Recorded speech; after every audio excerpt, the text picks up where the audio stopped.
ডাকসু নির্বাচনে যে অনিয়ম হয়েছে সেই আন্দোলনকে আরও বেগবান করার জন্য আমরা পুনর্নির্বাচন চাই এবং সেই জন্যই আমরা বিশ্ববিদ্যালয়ের যে সকল অঙ্গ সংগঠন কিংবা বিভিন্ন জায়গা রয়েছে কথা বলার সেই জায়গায় কথা বলতেই আমরা এই নির্বাচনের দায়িত্ব নিচ্ছি এবং আমাদের যে পুনর্নির্বাচনের যে চাওয়া সেটিও আমাদের বরাবরের মতোই রয়েছে। আমরা এখনও চাই যে বিশ্ববিদ্যালয়ে একটি পুনর্নির্বাচন দেখ, যেখানে সকল শিক্ষার্থীরা স্বতঃস্ফূর্তভাবে তাদের ভোট দানের মাধ্যমে তাদের পছন্দের প্রতিনিধি বাছাই করতে পারবে। যেহেতু একটা ডাকসুর গঠনতন্ত্রে তো যেভাবে বলা হয়েছে যে নির্বাচনের ফলাফল ঘোষণা দেওয়া মানেই তো এই নির্বাচনটা এক্সিস্টেন্স আছে, সেই জায়গা থেকে আরেকটা নির্বাচন না হওয়া পর্যন্ত তো এই কমিটি থাকবে।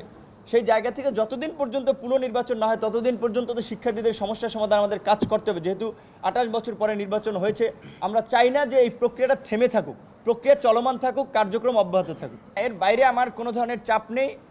কারণ হচ্ছে আমরা যেটা মনে করি যে আপনারা দেখেছেন আমরা কোটা সংস্কার আন্দোলন থেকে আমরা বলে এসেছি যে বাংলাদেশ সাধারণ ছাত্র অধিকার সংরক্ষণ পরিষদ কোনো রাজনৈতিক দলের সাথে যুক্ত নয় কিংবা কোনো মাদার অর্গানাইজেশন নয়। আমাদের সিদ্ধান্ত আমরাই নিয়ে থাকি, কোনো ধরনের চাপ আমি মনে করি না রয়েছে। তাদের যে দাবি পুনর্নির্বাচন আন্দোলন, সেখানে আমরা রয়েছি।